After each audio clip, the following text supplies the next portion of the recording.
case, now I request the founder and president, wonderful movement. He is going to unveil the statue of Swami Vivekananda. Let's all give a huge round of applause.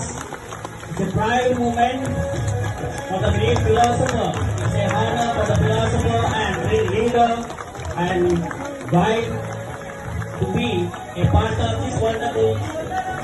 Now I request the founder, president and Rakesh Garu to garland Gajamala to garland the Swami Vivekananda statue with the Gajamala.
Swami Vivekananda is going to serve us to inspire, to motivate our youth, our